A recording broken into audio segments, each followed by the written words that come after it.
أنفسنا ومن سيئات أعمالنا من يهده الله فلا مضل له ومن يضلله فلا هادي له أشهد أن لا إله إلا الله وأشهد أن محمدا عبده ورسوله اللهم صل على محمد وعلى آل محمد كما صليت على إبراهيم وعلى آل إبراهيم وبارك على محمد وعلى آل محمد كما باركت على إبراهيم وعلى آل إبراهيم في العالمين إنك حميد مجيد رب اشرح لي صدري ويسر لي أمري واحلل عقدة من لساني يفقهوا قولي أما بعد.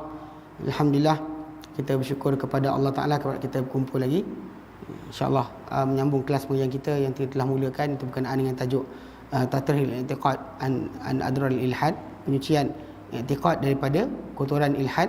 Yang mana kali terakhir kita bincangkan itu bagaimana Ibn Amir As-San'ani rahimahullah dia cuba untuk perjelaskan bagaimana ada di kalangan orang-orang yang suka mengagungkan kubur dan juga menyeru selain Allah Ta'ala pada kubur-kubur berkenaan, yang mana mereka berhujah bahawa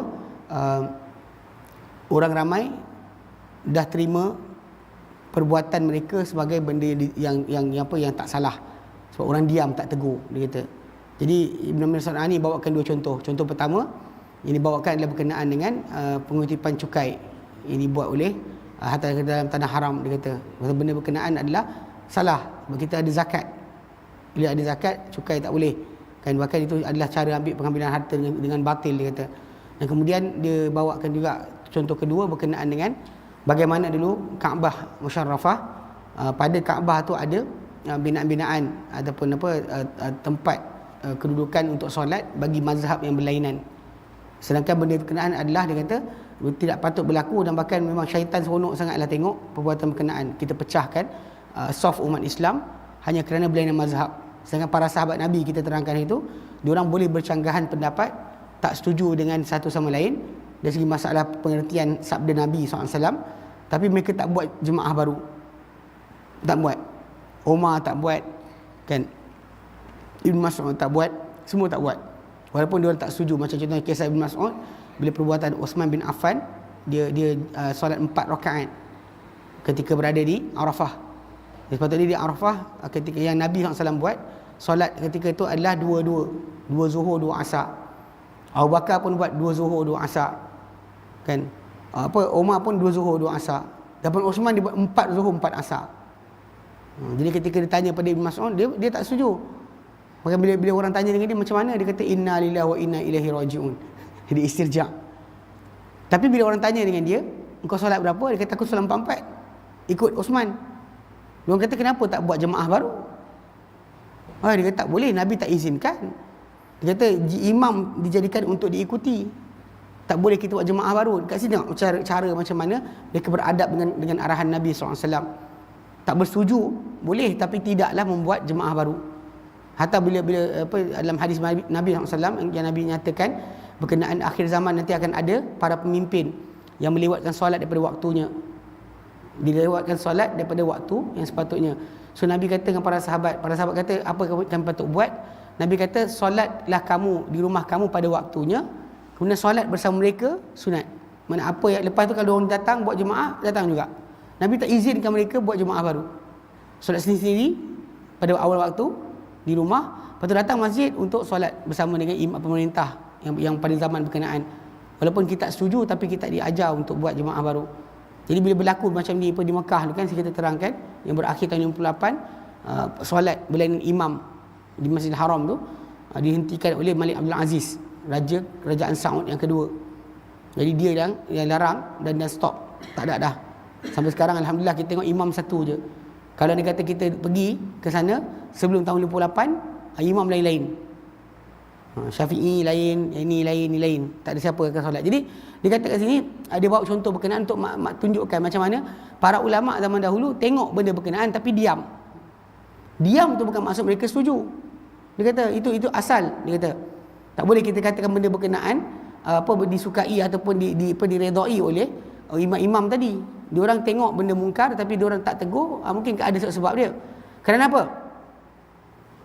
Dia kata summa law furida annahum alimul bimunkari. Kemudian katakanlah kita kata bahawa imam-imam tadi tahu benda itu mungkar. Cukai tadi, solat berlain-lain imam tadi. Wa ma ankaruhu, dan mereka tak mengingkarinya. Bal sakatu an inkarihi, bahkan mereka diam daripada mengingkarinya. Lama dalla sukutuhum ala jawazihi. Tapi diamnya para imam-imam tadi, ulama-ulama tadi yang tengok apa jadi tapi diam, bukan menunjukkan kepada keharusan perkara itu. Fa innahu qad ulima min qawaid syariati anna wazaif al-inkar thalath. Dia kata kerana sungguh telah diketahui daripada kaedah syarak bahawa tugas mengingkari kemungkaran ada 3. Bila kita tak suka dengan benda mungkar, kita tak setuju dengan benda mungkar, untuk membaiki mungkar tu kita ada 3 kaedah. Awaluha, yang pertama sekali adalah al-inkar bil yad, mengingkari satu perkara itu dengan tangan, ya, dengan tenaga kita. Wa dzalika bi taghyir munkari wa izalatih, itu dengan menghilangkan kemungkaran dan menghapuskannya. Wa thaniha, dan kedua al-inkar bil lisan, ingkar dengan lidah, ma'adami istita'ati taghyir bil yad, berserta dengan tak mampu mengubah dengan tangan. Wa thalithuha, yang ketiga adalah al-inkar bil qalb, ingkar dengan hati, tak setuju dengan hati, inda adam istita'ati taghyir bil yadi wal lisan, ketika mana tak mampu untuk mengubah kemungkaran tadi dengan tangan dan juga lidah. Lidah tak boleh, tangan tak boleh, maka dengan hati sudah. So jadi maksudnya kalau ikut kaedah mengingkari kemungkaran, macam Nabi kata dalam hadis yang sahih, man ra'a minkum munkaran falyughayyirhu bi yadihi, barang siapa melihat di kalangan kamu akan kemungkaran, maka ubahlah dia dengan tangannya. Fa in lam yastati', kalau dia tak mampu, fa bi lisanihi, maka ubah dengan lidah, cakap. Fa in lam yastati', kalau dia tak mampu juga, fa bi qalbihi, maka tak sukalah dengan hati, ubah dengan tangan. Kalau tak tegur dengan lidah, kalau tidak jangan setuju dengan hati. Wa dzalika, dan tak setuju dengan hati itu adhaful iman, selemah-lemah iman. Bahkan dalam hadis yang lain Nabi kata tidak ada selepas daripada hati itu walau sebesar darah pun iman. Maka orang tu tak suka apa benda mungkar tadi, dia tak ada rasa benci pun, itu masalah. Jadi kat sini mengingkari kemungkaran dalam Islam, dia bukannya mesti semua orang bercakap. So mungkin para ulama tadi tak setuju tapi tidak bercakap tu je. Bukan maksudnya kita kata bila dia orang diam, ia adalah benda yang mereka setuju. Buat kemungkaran macam di tanah Melayu kita lah, benda-benda pelik-pelik yang berlaku zaman dulu kan, orang mandi safar, kan, orang mandi safar, lepas tu orang apa pakai tangkal pada anak-anak. Kadang-kadang zaman tu ada tok-tok guru diam. Bukan maksud dia, kita boleh kata dia setuju, ada kali mereka takut, orang kampung ngamuk kan. Ini masalah juga. Ada orang, saya ingat cerita kelakar, dia ada apa, ni kisah Ustaz Halim Hassan lah, di situ balik. Dia kata ada orang dekat satu tempat tu, dia pergi, dia ngajar. Lepas tu orang tu dia datang, dia kata Ustaz, saya tak solat subuh. Dia kata saya tak solat subuh, tapi Ustaz jangan cuit masalah kunut. Dia tak solat subuh, tapi jangan sembang bab kunut ni apa, sunnah tak sunnah, jangan sebut. Walaupun dia tak solat, tapi dia semangat mempertahankan amalan-amalan masyarakat Melayu. Ini masalah kelakar juga lah, ni berlaku, kisah benar. Marah Ustaz sebab apa? Jangan cuit. Saya tak solat, tapi Ustaz jangan cakap. Ini pelik kan? Dia bukannya beramal dengan akidah ke dengan iman. Dia amal semangat je. Macam zaman bila kes itu, apa nama Allah Taala diambil oleh gereja sebagainya. Ada orang tunjuk perasaan tak puas hati. Orang tak puas hati. Tapi kadang-kadang yang diorang tu tunjuk perasaan hari tu je, hari lain masjid kosong. Masjid penuh hari diorang nak Allahu Akbar. Takbir Allahu Akbar. Ini masalah lah. Kumpulan ni pelik dia panggil. Jadi mengingkari mungkar ni kadang kita diam kan maksudnya kita setuju. Tapi kemungkaran diingkari itu dengan cara-cara dia, ada adab-adab dia. Dia kata fa in tafa ahaduha la yantafil akharu. Dia kata kalau tak ada satu, tak mesti satu lagi tak ada. Maksudnya kalau orang tak tegur, tak berubah dengan tangan, bukan berarti tak cakap dengan lidah. Kalau dia tak cakap dengan lidah, bukan berarti hati dia setuju. Tak semestinya hati dia setuju. Dia kata wa mithaluhu, contoh dia, mururu fardin min afradi ulama'id din, melintasnya seorang individu daripada individu-individu ulama agama, bi ahadil makkasin, dengan salah seorang di kalangan tukang kutip cukai, wa ya'khudhu amwal mazlumin, ketika dia tengah ambil harta orang yang dianiaya, dizalimi. Ketika ulama tu lintas, dia nampak orang tu tengah rampas harta. Dia kata fahadal fardu min ulama'id din la yastati'u taghyir ala hadzal ladzi ya'khudhu amwal al-masakin bil yad. Dia kata ni individu ni daripada ulama agama ni tidak mampu untuk mengubah keadaan tadi, yang mengubah yang apa ke atas orang ini yang mengambil harta orang ramai, harta orang miskin dengan tangan. Dia tak mampu nak ubah dengan tangan, tahan dengan tangan tak boleh. Orang tu pakai senjata, pegang-pegang sebagainya. Dan tidak dengan lidah, wala bil lisan. Li'annahu innama yakunu sukhriyatan li ahli al-asyan. Kerana dia akan jadi bahan ejek pada ahli-ahli maksiat. Yang golongan ni akan ejek, apalah Pak Imam lebay, cakap apa, kacau sibuk pergi balik duduk masjid. Dia cakap itu nanti. So dia diejek pula nanti. Kalau kita tegur benda mungkar, orang kata udahlah, sibuklah kami kan, dia kacau kami kan, kubur masing-masing. Kan ayat tu keluar, kubur masing-masing sibuk pasal kan dah gangster sangat ke. So ayat-ayat tu akan keluar. So dari kalangan para ulama tadi, kalau dia masuk pun dia tahu kan takkan ubah perangai bila ditegur pun. Okey. Dia kata dia kata fantafa syartul inkar bil wazifatain. Maka terhilanglah apa syarat untuk mengingkari dengan dua tugasan, itu tangan dan juga lidah. Walam yabqa ila al-inkar bil qalb, tapi tak tinggal pada ulama tadi kecuali mengingkari dengan hati. Dia kata alladhi wa adhaful iman, dia mengingkari dengan hati ini adalah selemah-lemah iman. Okey.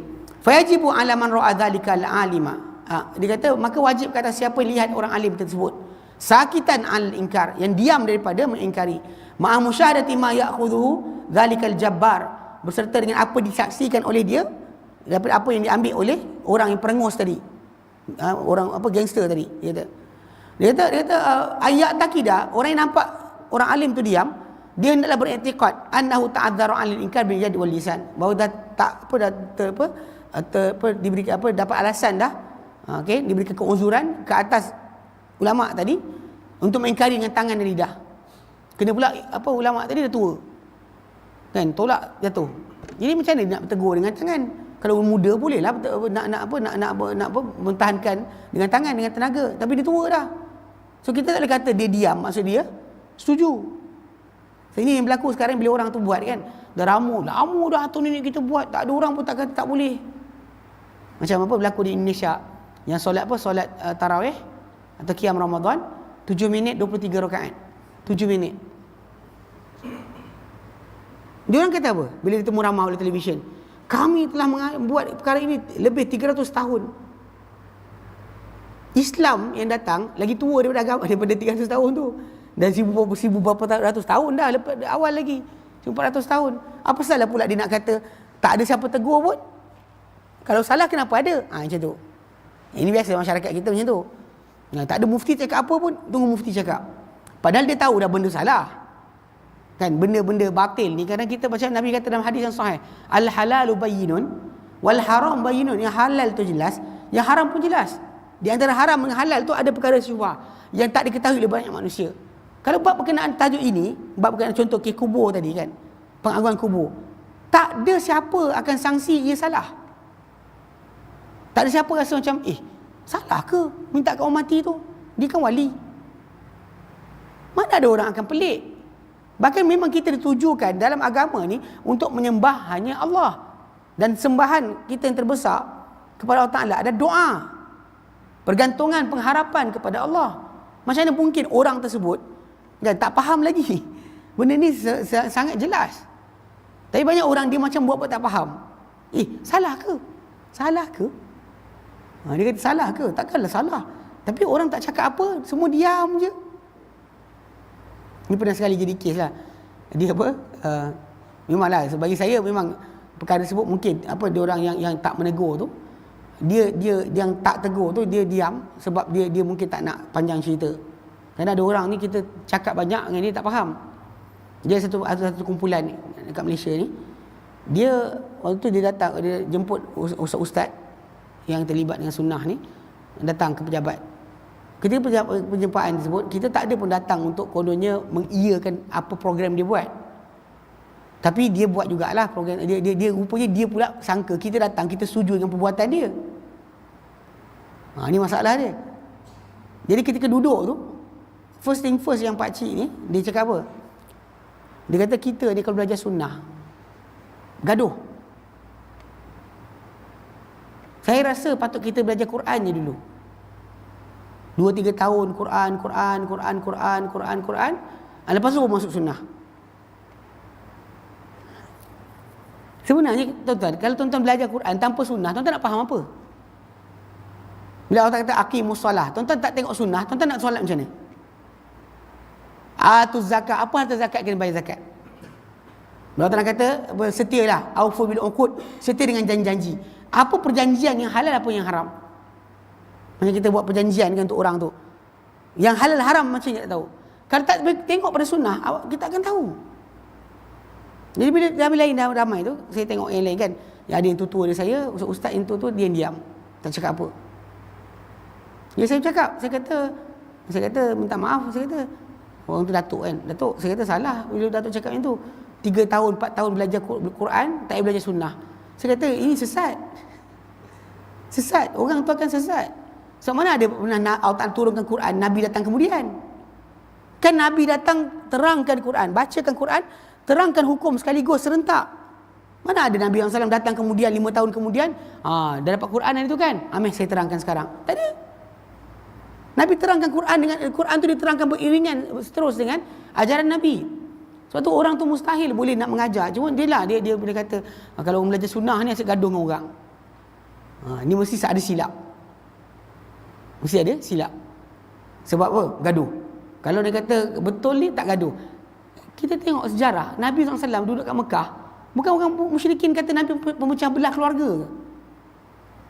Orang musyrikin kan kata Nabi pemecah belah keluarga, misahkan suami dengan isteri, anak dengan mak bapak, kawan dengan saudara mara dengan satu sama lain. Kan dia kata Nabi datang dengan agama memecahkan masyarakat. Itu tuduhan diberikan oleh Quraisy kepada Nabi sallallahu alaihi wasallam. Yang peliknya dia kata tak ada, kalau baca Quran takkan jadi masalah. Atau ada disebut lah, dia kata kita orang Islam ni tau, macam tak belajar Quran dengan betul, sebab tu keluar-keluar masjid kan, selipar bersepah lagi, tandas busuk. Kau tandas kan buang air, kita kan wangi pula. Ala kuliah dia kata lah. Tapi kelakarnya pihak yang syarikat ni bila cakap itu, dia sibuk mengajar kau nak belajar Quran, keluar daripada lift pejabat dia, majalah yang dicetak oleh syarikat yang sama ni, gambar perempuan baju tak cukup ada je.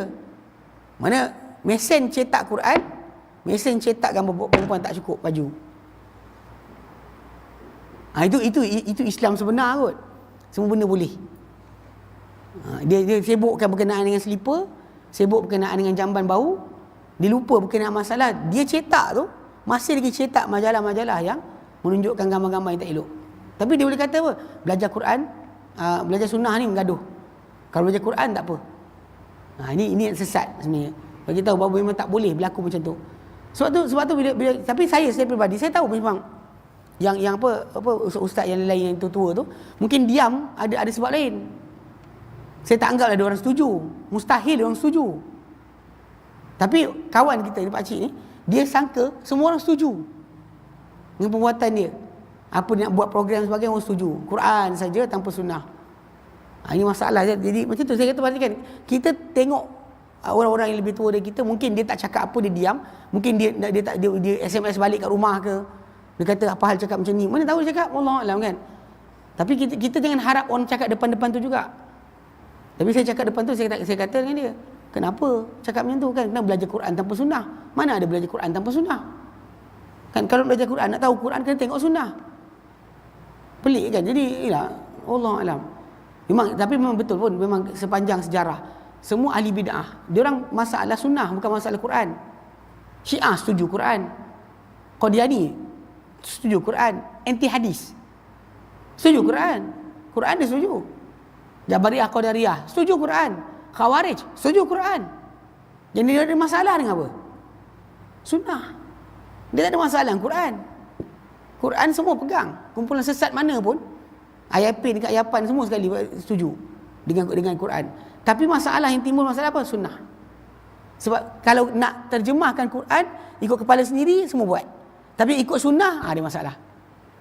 Ini bahaya dia, kena jaga sikit. Zaman kita sekarang ni sangat licik. Syaitan datang dengan pintu-pintu yang kita tak sangka pintu tu dia datang. Pintu belajar Quran. Belajar Quran tapi jadi setan. Ini masalah ya. Baik. Dia kata sini, dia kata wa annahu qad ankara biqalbihi, dan kita patut ada perasaan bila tengok orang ahli, orang yang berilmu tadi diam, dia tak boleh untuk cakap atau tahan dengan tangan, tapi dia ingkar dengan hati dia. Fa inna husnaz zanni bil muslimin ahlad din wajibun, kerana sungguhnya baik sangka terhadap orang-orang Islam, terutama ahli agama adalah wajib. Cuma kat Malaysia lain sikit. Malaysia saya perhatikan banyak cerita-cerita burukkan ahli agama. Ustaz jahat kan, filem-filem kan, ustaz jahat kan bersepah. Tak perasan Saya kadang saya cakap dengan orang, saya suka tengok cerita Tamil.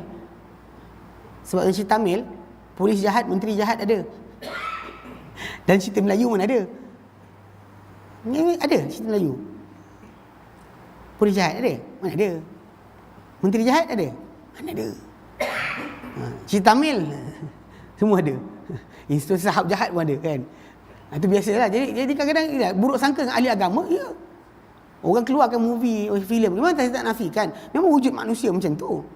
Manusia yang menunggang agama, terutama daripada tarekat, amalan-amalan sufi ni, yang dia nak ambil pengaruh dengan cara agama. Dengan cara agama dia pergunakan. Dia kata kita ni, saya mimpi jumpa Rasulullah, takkan saya silap lagi. Saya zikir banyak, takkan saya silap lagi. Setelah sekali orang terpaksa ikut dia. Dia jual agama untuk tarik perhatian manusia. Ya, ada. Tapi ada juga orang-orang yang penguasa, yang undang-undang pun kadang-kadang jahat, ada juga. Siapa kata tak jahat? Kalau ustaz jahat ada, kenapa menteri jahat tak ada? Tak? Ala kulli hal, lihat filem kan, ini movie Malaysia. Sebanyak burukkan ahli agama. Burukkan diri sendiri tak ada. Kan, diri sendiri tak ada, burukkan apa ahli politik tak ada. Burukkan ustaz, kau bagi. Tu try buat movie. Burukkan ahli politik, mampu tak keluar. Ini contoh je kan. Nak fahamkan. Jadi dia kata kita sepatut bersangka baik dengan ahli agama, sepatutnya lah. Kan? Tapi selagi kita boleh, kalau dia dah memang keluar daripada batasan, macam dahulunya di Yaman dahulu ada seorang Doktor Hasan Turabi. Dia ni orang Sudan. Dia seorang pakar undang-undang. Dia boleh cakap bahasa banyak. Perancis, Jerman, kan, English lah. Jadi orang banyak pandang dia sebagai ahli fikir. Bahkan dia dulu memang jadi mastermind kepada revolusi revolusi Islam Sudan. Sudan kan take over zaman Umar Hassan Bashir ambil alih kerajaan tu. Dia kata percaturan ataupun susunan yang dia buat. Dr. Hasan Turabi. So banyak orang yang sangka baik dengan dia lah. Sering keluar kata-kata cakap-cakap tentang dia yang banyak orang tak setuju, orang tak sangka dia cakap. Saya pribadi, waktu saya duduk Sudan tu, memang saya dengar tentang tajuk dia ni, ajarkan fahaman Nabi ni manusia, boleh salah boleh betul. Kita faham Nabi manusia, ayat boleh salah boleh betul pun kita faham lagi. Tapi hasil daripada apa yang dicakap tu adalah bukan semua sabda Nabi kita kena ikut. Itu hasil tu masalah. Bukan semua sabda Nabi kena kita ikut. Sebab Nabi mungkin salah, mungkin silap. Ini ayat ni masalah tau. Sebab nanti kita solat pun mungkin silap. Puasa mungkin silap. Habislah yang tu, agama tinggal apa? Tapi para ulama ketika tu walaupun keluar ayat-ayat tentang dia ni, banyak orang tak baik sangka lagi lah pasal dia menjayakan untuk Sudan tu dikuasai oleh umat Islam. Tapi tahun 2005, 2006 dia keluar satu statement, satu pernyataan yang menyebabkan para ulama semua batalkan. Tak ada dah sokong dia dah. Tak ada siapa pertahankan dia. Sebab dia kata apa? Saya lebih pandai banding Nabi mengenai komputer.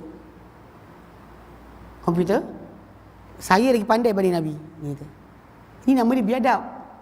Kan ilmu komputer tu kita banding dengan Nabi, kenapa? So Nabi ni bawa wahyu, bukan bawa komputer. Dan sebenarnya waktu para ulama buat satu forum tentang tajuk ni untuk jawab balik. Banyak para ulama jawab balik. Contoh antaranya Dr. Abdul Wahab Lutf Ad-Dailami, kami punya pengetua universiti. Dia kata apa? Dia kata Nabi memang tak pernah kata aku paling alim. Nabi tak pernah kata aku paling alim. Tapi Nabi pernah kata aku paling takut Allah. Sedangkan Al-Quran Karim Allah nyatakan innama yakhsyallaha min ibadihi al-ulama, hanyalah yang takutkan Allah Taala tu di kalangan hamba-hambanya orang-orang yang berpengetahuan. Bila Nabi kata aku paling takut Allah, paling takwa, maksudnya Nabi tak kata tu, tapi itulah hasil. Maksudnya dia paling tahu, paling berilmu. Sebab tu dia paling takut. Sebab Allah Taala kata yang takutkan Allah di kalangan hambanya yang berilmu je. So Nabi kata aku paling takwa pada Allah. Sebab Nabi cakap benda ni ketika mana Nabi tegur 3 orang sahabat. Yang seorang tu kata nak puasa tak nak buka-buka, nak solat tak nak tidur-tidur, yang tak nak kahwin dengan wanita. Kan Nabi kata amal Allah, adapun demi Allah, aku orang paling takut pada Allah, paling takwa pada Allah. Tapi aku solat, aku tidur. Aku puasa, aku buka. Aku kahwin dengan wanita. Barang siapa tak suka sunnah aku bukan golonganku. Nabi nak ingatkan itulah. So Nabi terpaksa sebut pada diorang, aku paling takut, paling takwa pada Allah. Banding kalian aku paling takut. Tapi aku solat, aku tidur. Tak ada sampai Nabi tak solat tak tidur. Puasa, buka, puasa. So Nabi terpaksa kata aku paling takut, paling takwa pada Allah. Tapi Nabi paling takut pada Allah, maksudnya Nabi paling alim. Sebab yang takut ke Allah Ta'ala adalah ulama. So Nabi paling alim, tapi Nabi tak mengaku sebagai seorang yang paling alim. Tak sebut. Tapi kita faham daripada pengertian firman Allah Ta'ala yang sabda baginda SAW. Jadi bila Syekh Hasan Turabi ni dia start macam tu, memang para ulama Islam seluruh dunia bising. Kan nampak ya, kita cuba sangka baik dengan dia, tapi dah keluar macam tu tak sangka baik dah lah. Tak sangka baik macam ni lagi. Kan mana apa yang dikatakan tentang dia melihat Rasulullah SAW ni boleh tak semua benda kena ikut. Ya. Dia kata murtad tak payah bunuh. Apa lagi? Dia nafikan banyak hukum. Rejam dia kata tak ada. Dalam Islam sekat ijma'.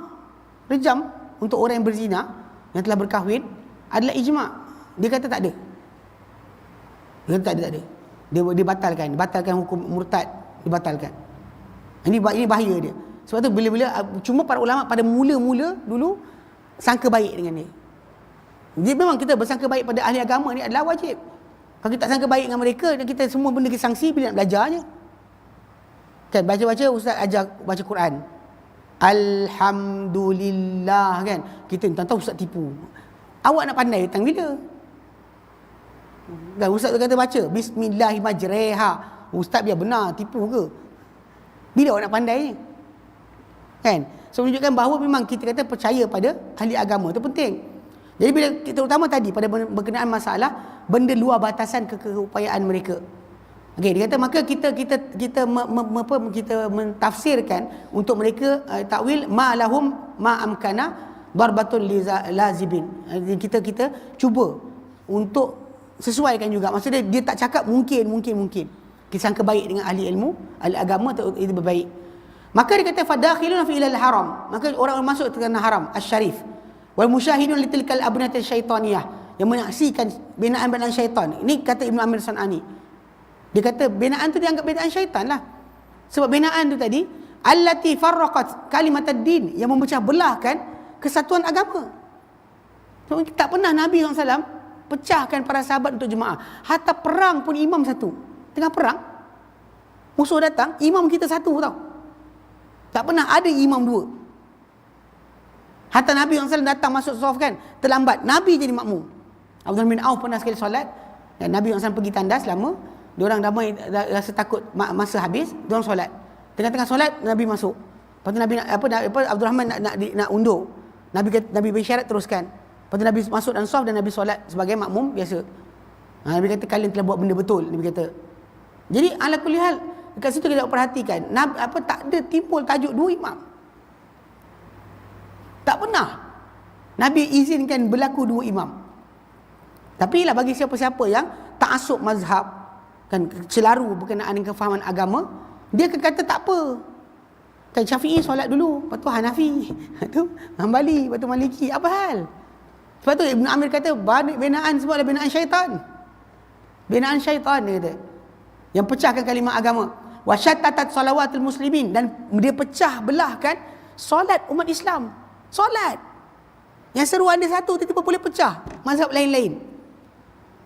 Tapi kita kata orang yang masuk tadi nampak benda berkenaan berlaku, kita anggaplah orang tu ma'dzurun anil inkar, diberikan keuzuran daripada mengingkari, illa bil qalbi, kecuali dengan hati je lah. Takut cakap bising tu kan orang halau di Masjidil Haram. Semua mazhab dah dekat situ kan, semua di kepala masing-masing. Takut dia cakap-cakap dia kena halau, kena usir. Sebab tu yang berjaya membuang perkara tersebut adalah pemerintah aja. Bila menaik kerajaan Saud, pemerintah Saud yang kedua, itu Malik Abdul Aziz, dia berjaya buang. Sebab tu sekarang tuan-tuan tengok apa yang hasil orang solat satu imam sekarang ni, itu kerja dia. Kalau dia diam kan, buat tak tahu, sampai sekarang kita masih lagi Syafi'i solat lain, Hanafi solat lain. Kita Muslim. Nabi pernah buat? Tak ada. Tapi mazhab lain. Mazhab lain macam agama lain. Ini masalah dia. Dia kata seperti orang yang kita boleh kata orang yang masuk tengok bangunan tadi tapi tak tegur, seperti orang yang melintas kalmarin ala makasin, seperti orang melintas pada pengutit cukai. Wa alal kuburiyin, dan kepada penyembah-penyembah kubur. Ni nampak benda tu tapi tak tegur. Bukan maksud dia setuju. Dia tahu kalau tegur kan tak dengar cakap pun. Sebagian besar orang-orang yang berfahaman dengan bid'ah. Sebab tu bid'ah lebih teruk daripada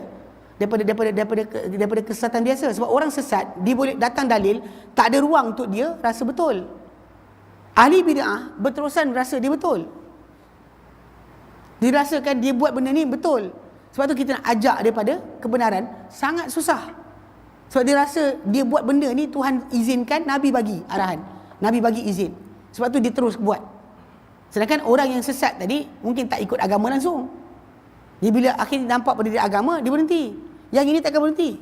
Sangat bahaya. Pintu-pintu bid'ah ni ada benda paling bahaya yang didatangi oleh syaitan kepada manusia.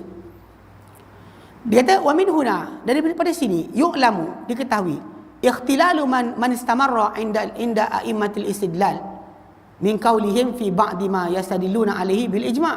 Dia kata dari sini diketahui bahawa diketahui kepincangan apa yang berterusan di sisi para imam-imam pendalilan yang berupa kata-kata mereka pada sebahagian apa yang mereka dalilkan di atasnya dengan ijma'. Dia ada setengah ulama dia gunakan ijma' sukuti, ijma' diam. Bila orang ni buat, yang ni buat, orang lain diam, maksud setuju. Kita kepada Nabi betul, Nabi punya diam adalah hukum. Bila para sahabat buat suatu perkara, Nabi diam depan mata Nabi, ya, baginda SAW diam, berarti adalah perakuan. Macam dia makan dob, Nabi diamkan. Kan dia makan bawang sebagainya, Nabi izin. Nabi tak ni, Nabi tak suka, tapi Nabi tak larang. Atau macam Amr bin As pernah sekali bangun pagi dalam keadaan hari sejuk, dia ketua tentera, Amr bin As. Lalu tu kemudian dia junub. Dia takut kalau dia mandi dia sakit dan mati. Tu dia buat apa? Dia tayamum, dia solat. Lepas tu bila balik Madinah dia jumpa Nabi, dia cerita. Lepas tu Nabi tanya dengan dia, "Sallaita bin nas wa anta junub?" Engkau solat dengan orang ramai dalam keadaan junub? Nabi kata itu. Lepas tu dia kata, "Ya Rasulullah, aku teringat firman Allah Taala dalam Quran." Kan dalam surah An-Nisa 29. "Wala taqtulu anfusakum innallaha kana bikum rahima." Janganlah kalian bunuh diri kalian sendiri. Allah Taala terhadap kalian amat-amat penyayang. Jadi aku takut kalau aku mandi aku mati. Maka Nabi ketawa. Ketawa Nabi itu adalah perakuan. Ketawa Nabi adalah perakuan sebab Nabi takkan tangguh penjelasan daripada harinya.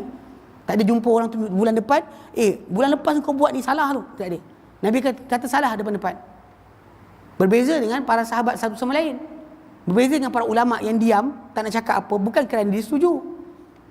Ini masalah ijma' yang dipanggil sukuti ni, dia bukan ijma'. Ijma' ni mesti dilafazkan. Dia kata innahu waqa'a walam yunkar. Baru benda tu terjadi tak pada siapa pun tak setuju. Tu maksud dia ijma' lah tu. Fakana ijma'an, maka jadi ijma'. Senang je. Benda tu dibuat, tak ada siapa cakap apa, maka halal. Ini masalah. Ini masalah. Pasal masyarakat kita pun macam ni lah. Benda-benda yang kadang-kadang tu dah haram, tahu dah haram. Kan masalah apa? Masalah bersentuhan lelaki dengan wanita. Kan? Pak tengok tak boleh, sentuh lagi lah haram. Kau tengok pun haram, pegang takkan halal pula. Pandang, tenung haram, pegang halal. Pasal dalam Quran Karim Allah Ta'ala larang kita tengok perempuan bukan mahram kita. Bukan tunggu kita nampak ketiak dia. Tenung muka dia macam tu tak boleh.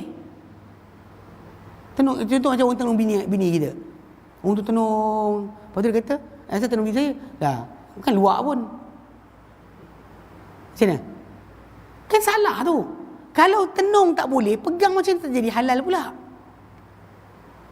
Tenung tak boleh, pegang tak apa. Pelik ni. Tapi ada orang dia keluar kata, tak apa, tanpa nafsu tak apa. Atau kesian orang tu, perempuan tu ulur tangan, tak ulur balik, dia malu. Kita kan ada agama. Kalau orang tu kata, encik masuk ke kedai ni akan tanggal baju. Takkan tanggal juga. Oh, nanti kesian, nanti kalau tak ikut nanti orang tak ikut cakap diorang, nanti dia malu. Mana boleh cakap macam tu? Ini masalah kita kata, dan kalau anda kata berlakulah perkara tadi, ada para ulama terlibat duduk, contoh katakanlah benda ni dibuat dalam majlis negara, salam tangan perempuan lelaki. Lepas tu adalah mufti ke, qadi ke, ustaz ke, ada sekali. Diam mereka bukan maksud ijma'. Diam mereka bukan maksud dia setuju. Kena faham macam tu. Ini jaga-jaga. Pasal saya perhatikan banyak orang salah faham. Dia kata kalau salah mesti dia tegur. Ini bukan. Kalau Nabi betul. Kalau Nabi benda tak betul, tak cukup, Nabi akan terangkan. Nabi tak akan tangguhkan penjelasan daripada waktunya. Adapun kita yang memegang jawatan sebagai ustaz ke, qadi ke, mufti ke, kan, apa sahaja jawatan kita, kadang-kadang kita akan tak bercakap kerana kepentingan tersendiri. Dan bukan diam kita tu automatik kita setuju. Jangan kita letakkan Ustaz Adli tak cakap apa, dia setuju lah tu. Tak. Ini bukan kisah akad nikah tau. Akad nikah dengan anak budak perempuan betul lah. Kan dengan apa, anak dara. Jadi akad nikah, qadi apa tukang akad juru nikah tanya, ni nak nikahkan ni awak setuju ke? Dia pun diam tunduk. Setuju lah tu. Dia diam tanda setuju. Itu akad nikah. Iyalah. Tapi zaman sekarang tak. Saya pernah pertemuan kalau ada sekali tu, ada seorang tu dia akad nikah lah. Lepas tu sampai dekat rumah, saya ikut rombongan lelaki. Saya sebenarnya tak tahu pun saya kena jadi wakil bercakap. Pasal saya paling muda dalam rombongan tu, bukanlah pengantin muda saya lah. Tapi yang lain tu semua tua. Jadi saya rupanya diorang tolak untuk jadi tukang juru cakap. Mana saya tahu. Waktu hari time datang rumah tu kan, waktu sebelum bergerak pergi irim pengantin tu, kita singgah kat rumah dia. Si ada donat, tengah-tengah makan donat tu, bapak pengantin sebutlah, belanja banyak ni, hadiah ini. Saya pun saya makan buat tak tahu. Sekali sampai dekat rumah pengantin tu, rupanya saya kena cakap. Saya macam tapi kelakar dia yang tu satu part lah. Part yang lain tu adalah apa? Pengantin perempuan bila tu nikah kata, ni nak nikahkan dengan ni, awak setuju ke? Awak nak ke? Dia tak diam tau. Nak. Satu rumah tu ketawa. Budak perempuan cakap nak. Zaman sekarang kan dia lah moden. Budak perempuan tu kata nak, dia kata. Dia bukan diam sipu-sipu. Tak ada sipu-sipunya. Dia kata nak terus. Nak. Ketawa lah satu rumah. Perempuan tu, budak-budak tu mungkin tak faham kenapa kan. Zaman dulu kan memang kita kata diam. Okay, diam ketika pernikahan tu, perempuan je. Kalau lelaki kan, aku nikahkan kau dengan anak aku. Lepas tu kata, setuju tak? Tak jadi. Awak kena cakap. Untuk ijab kabul tu kena cakap. Perempuan tadi dia ditanyakan pasal wali dia yang menjadi perantara dia. Betul lah. Tapi kalau lelaki pula senyum je. Setuju tak? Setuju tak? Mana boleh. Kena cakap lah saya setuju. Dia itu cara jelas. Lafaz tadi. Ada budak perempuan dia lah. Ada ijma'. Sebab tu kadang-kadang bila kita ulama' diam, lihat satu suasana peristiwa berlaku. Kalau ulama' diam, ustaz-ustaz kita diam-diam, tak bercakap apa, macam nak khabar keluar ini, keluar itu. Tak bercakap, bukan maksud kita setuju. Dan bahkan haram untuk orang tu kata ustaz-ustaz setuju. Telah dibuat benda berkenaan, semua ustaz diam. Mana ada? Benda-benda berkenaan bukan cara kita memahami. Kita faham bahawa tak, kalau diorang diam mungkin diorang tak setuju dengan hati saja. Wajib ikhtilalihi, dan bentuk kepincangan dia adalah qaulahum, kata-kata mereka, walam yunkar, dibuat dah benda ni tak siapa orang ingkar pun. Lama dah buat. Macam kes tadi tarawih tadi.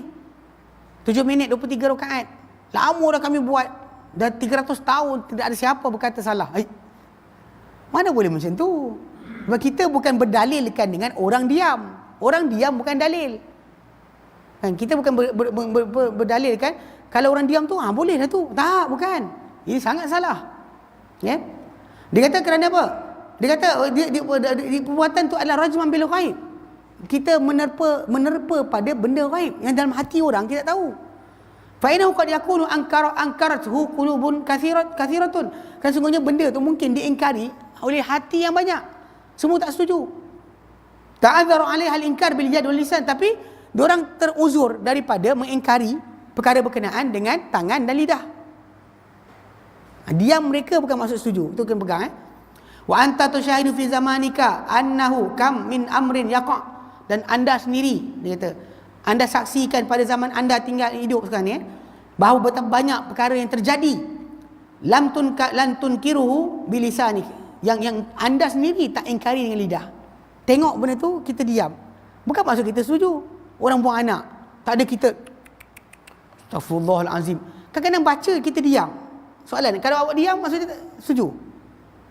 Banyak benda jadi kat televisyen ke apa sebagainya, benda keluarkan, kita tengok, kita setuju, tapi mulut kita tak bercakap. Adakah kita setuju? Bila kita bercakap je kita setuju, dia kata. Wala biyadika, dan tangan pun tak buat.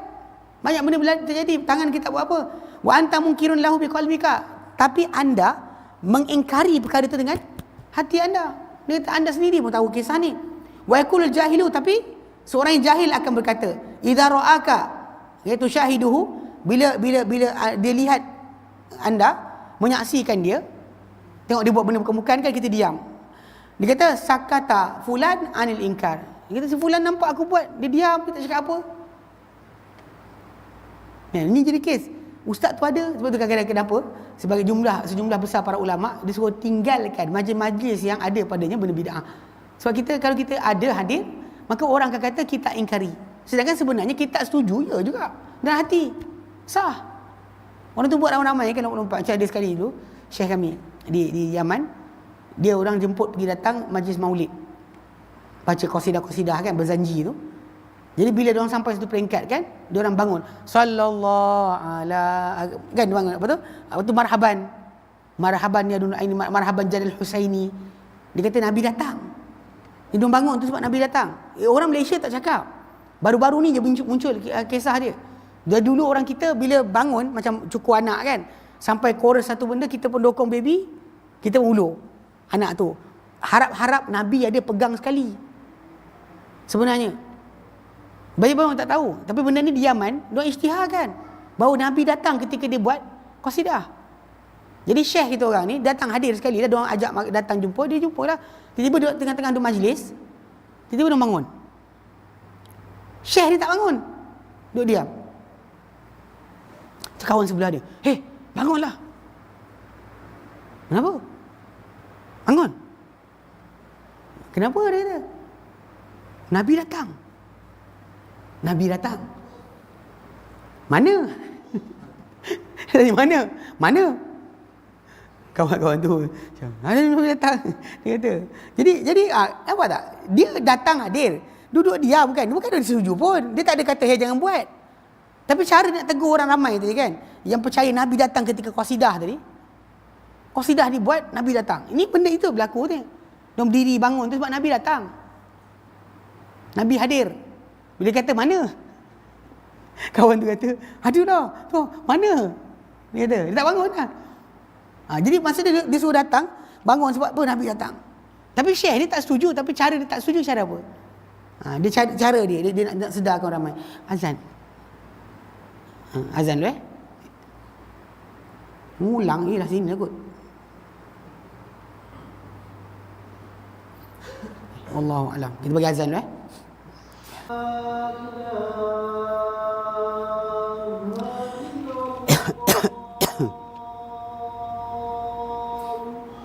La ilaha illallah Allahumma rabb hadhihi ad-da'wati at-tammati was-salati al-qa'imah atina syafa'atan wa maqam hatta innaka raditu billahi rabba islam dina nabiy wa rasulah.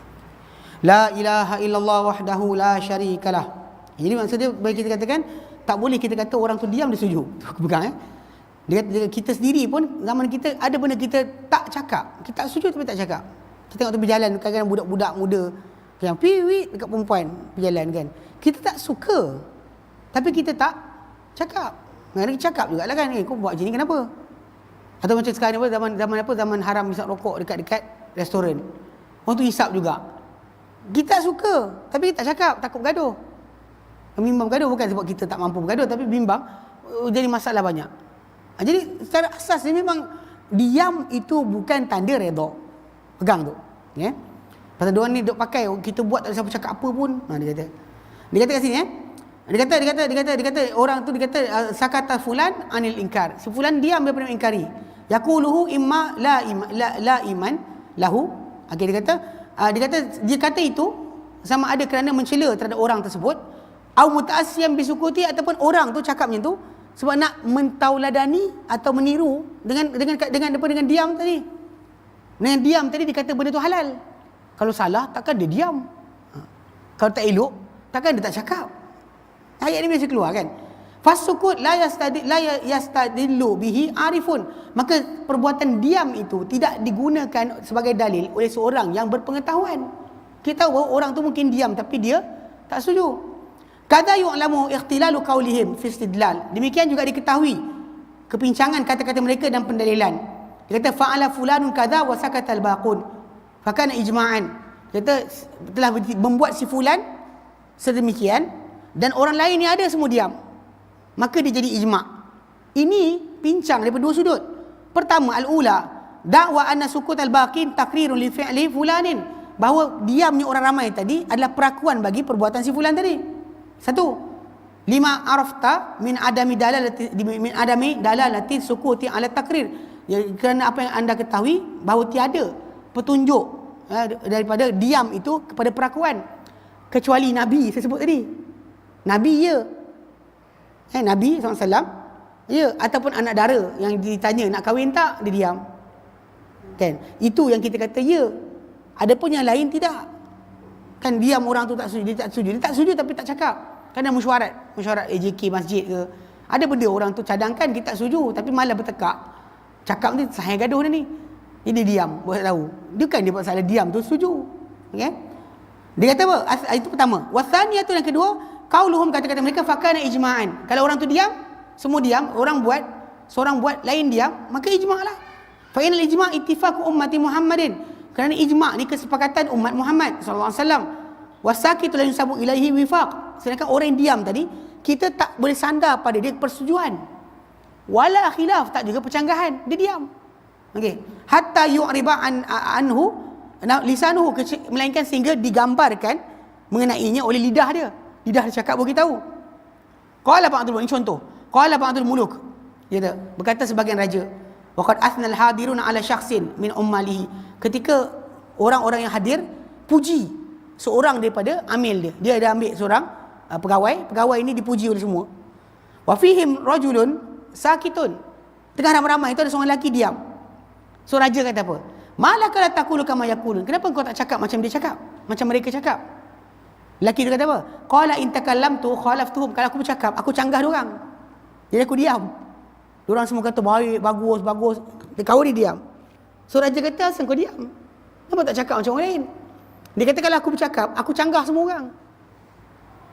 Sebab tu aku diam. Dia kata aku diam sebab itu. Fama kullu sukutin ridha. Maka tidaklah semua diam itu ridha. Fa inna hadhil munkaratun assasaha man biyadihi saifu wassinan.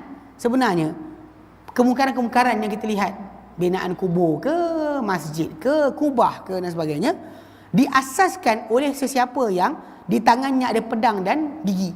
Ini kekuatan di tangan dia semua sekali. Dan juga wadimaul ibad wa amwaluhum, sedangkan darah sekalian hamba yang lain, manusia yang lain dan harta mereka tahta lisani wa qalami. Dia cakap je, dia tulis je surat, habis, kena rampas, kena buang, kena sebagainya. Jadi dia kata wa araduhum tahta qaulihi wa kalamihi, dan maruah orang ramai berada di bawah kata-kata dia dan juga kalam dia. Sebab tu orang tak bercakap, sebab yang asaskan tadi adalah orang yang berkuasa. Itu macam kisah Ashabul Kahfi kan. Bila Allah katakan wa kadzalika a'tharna alaihim, demikianlah kami temukan ke atas Ashabul Kahfi ni, liya'lamu anna wa'dallahi haq, supaya mereka tahu bahawa janji Allah benar, wa anna sa'ata atiyatul la rabb fiha, dan bahawa kiamat itu pasti datang, tiada keraguan. Kan? Idh yatanaza'una bainahum amrahum, ketika mereka bercanggahan urusan tentang Ashabul Kahfi nak buat apa. Faqalu ibnu alaihim bunyana, berkata satu kumpulan, bina sajalah atas dia binaan.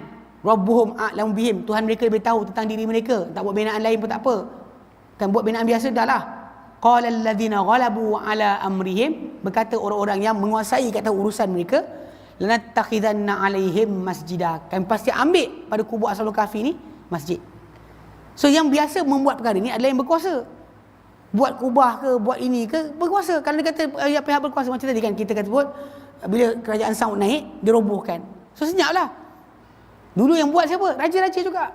Dia kata, fakaifa yakwi fardun min al-afrad ala daf'ihi amma arada. Maka bagaimanakah mampu berupaya seorang individu daripada individu yang ada untuk menyekatnya daripada apa dia inginkan. Contoh dia kata, fa inna hadhil kibab wal masyahid. Kerana sungguhnya kubah-kubah. Dulu kalau tuan-tuan tengok gambar lama dekat kawasan Baqi'. Kan kalau kita pergi Baqi' sekarang kan rata. Dulu tak rata. Dia ada kubah khas 4 imam Syiah. Satu. Kemudian kubur Salman, kubur sekian. Bersih apa? Ada kubah-kubah. Binaan kubah-kubah tu besar-besar. Jadi kalau tuan-tuan nampak tak nampak, saya tunjuk ni jap. Tunjuk sikitlah.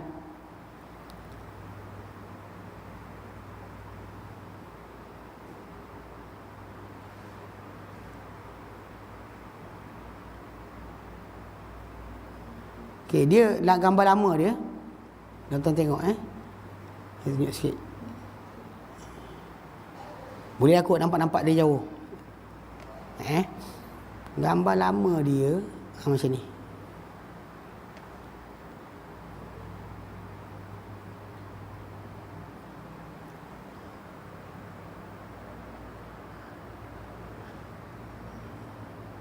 Ni Baqi' ni. Ada yang besar ni, yang besar sekali ni. Dia ni tempat kubur 4 imam Syiah. Yang besar ni. Yang kecil ni dia ada nombor, dia kubah-kubah lah. Ada kubah-kubah. Ni kat Baqi' ni macam ni. Penuh kubah ni, orang ni naik kubah ni kubah-kubah ni. Tapi yalah dia macam tu lah. Nampak? Ini Baqi' tu. Penuh dengan kubah macam ni, kubah macam tu sebagainya. Dan memang yang buat benda ni adalah raja-raja. Dia kata ni kan. Dia kata kubah-kubah ni dan juga apa shrine ataupun makam kita sebut makam allati sarat a'zama zari'atan ila syirki wal ilhad, yang ia merupakan sebesar-besar penjangkau kepada kesyirikan dan juga keilhadan. Wa akbara wasilatin ila hadmil Islam, dan dia sebesar-besar jalan untuk pemusnahan Islam, wa kharab bunyani, dan peruntuhan binaan Islam. Ghalibu, kebiasaannya, bal kullu, bahkan semuanya, may ya'muruha, yang mengimarahkan, membesarkan binaan dia adalah hum al-muluk, mereka adalah raja-raja, was-salatin, sultan-sultan, war-ru'asa, ketua-ketua, wal-wulah, pembesar-pembesar, wali-wali, gubernur-gubernur, imma ala qaribin lahum, sama ada dibuat benda tu atas saudara mereka. Contoh macam kisah Taj Mahal. Taj Mahal tu orang kita pergi seronok tengok.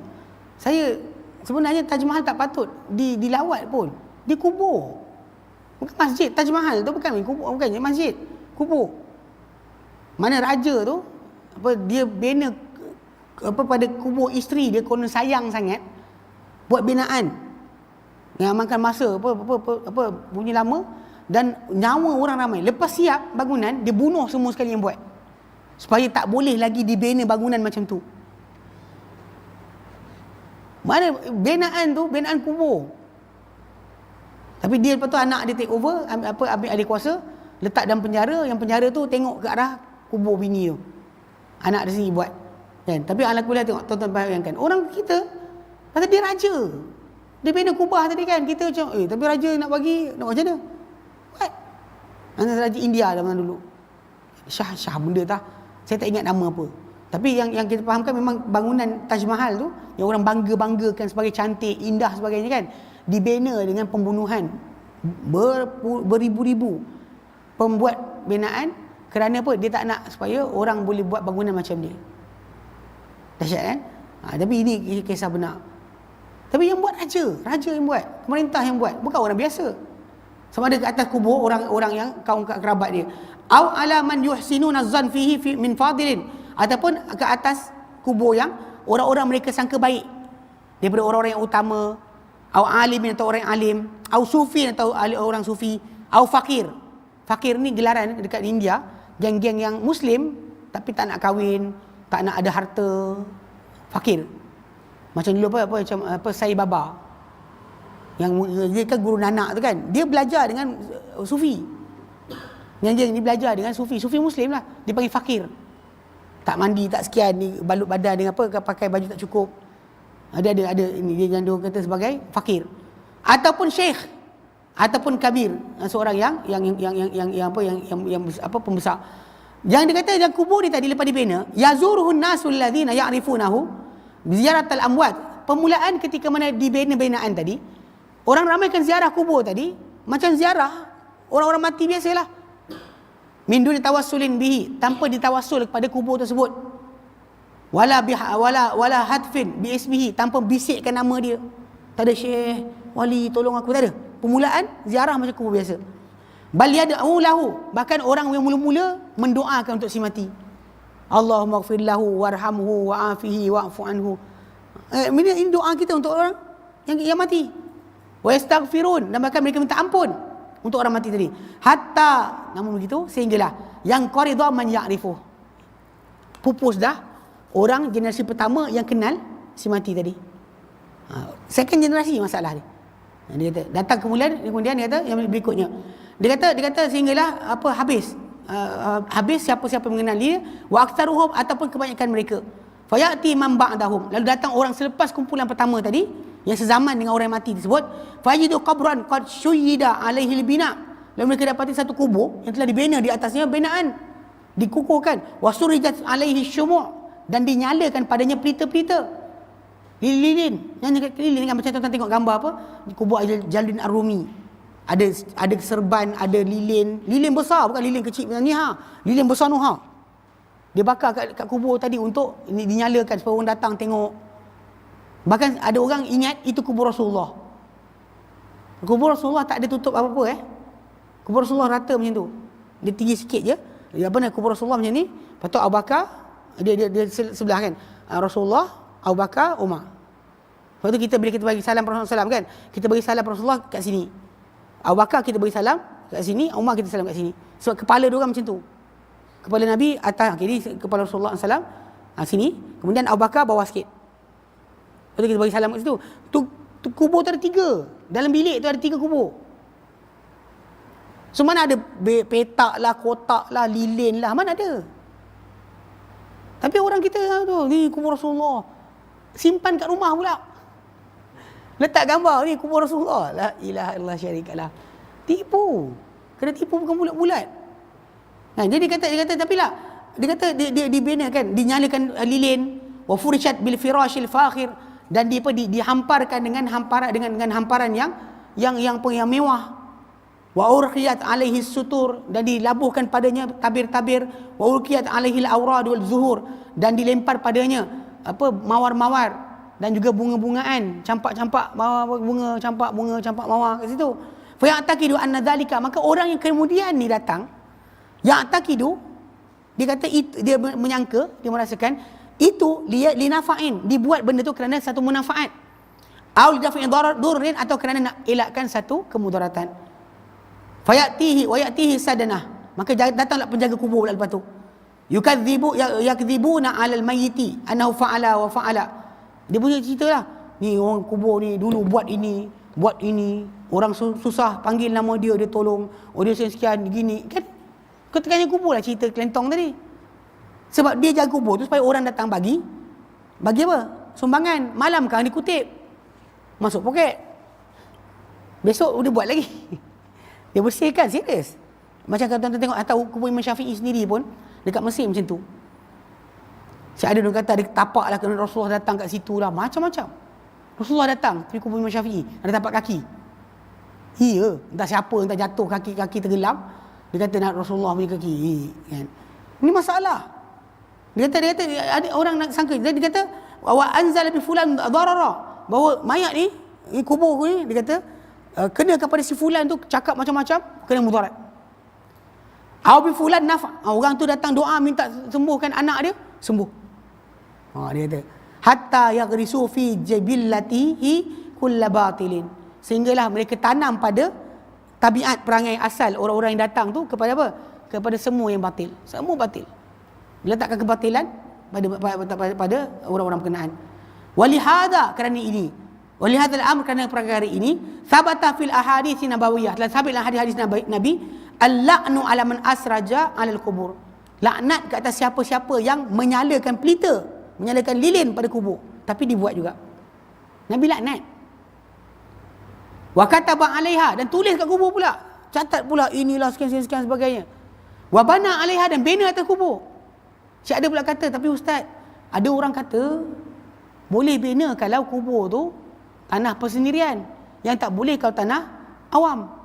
Dalam hadis Nabi, bila Nabi kata la'anallahu al-yahud, Allah Ta'ala laknat orang Yahudi, ittakhadhu kubur anbiya'ihim masajida. Mereka ambil kubur Nabi mereka sebagai masjid. Nabi ada bezakan ke tanah awam, tanah sendiri? Tak ada. Nabi kata laknat. Nabi laknat orang yang kata Allah Ta'ala melaknat orang Yahudi yang mengambil kubur Nabi sebagai masjid, suruh para anbiya sebagai masjid.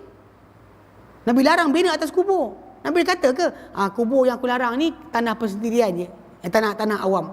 Pasal nanti takut sempit, tak muat nak masuk. Kalau semua bina kan, payah. Jadi kalau tanah awam tak apa. Ada Nabi cakap yang tu?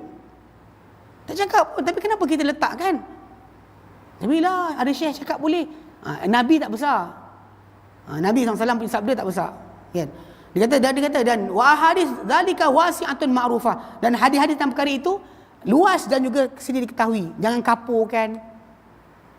Kalau tuan pergi ke Hadramaut, dia orang kapurkan kubur tu. Kubah tu dikapurkan.